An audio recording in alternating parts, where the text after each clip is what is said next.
ای تشنه شهید سر بریده، دل از سر و از پسر بریده، در زهر آتش مگر چه دیدی که از جام جهان نظر بریدی؟ ای آب حیات دین احمد،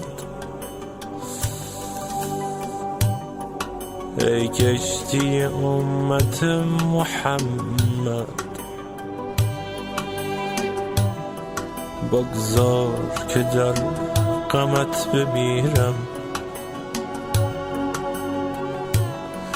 که از چشم تو خون بها بگیرم.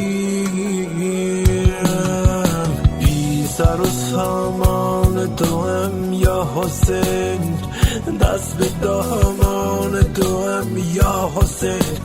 بر سر نیزلف رها کرده،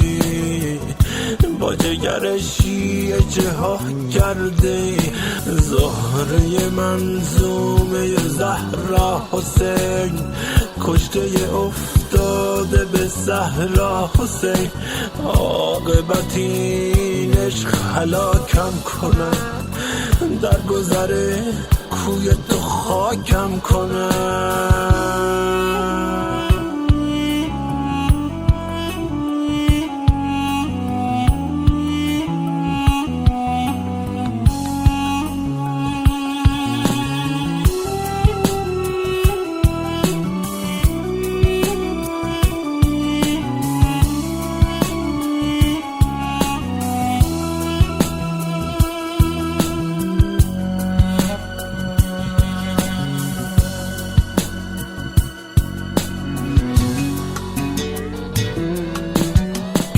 سر و سامان تو هم یا حسین،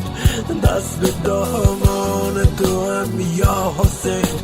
بر سر نیزلف رها کرده، با جگر شیعه جها کرده،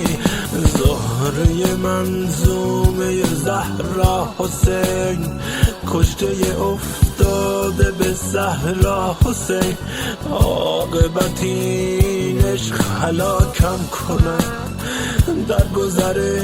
کوی تو خاکم کنم.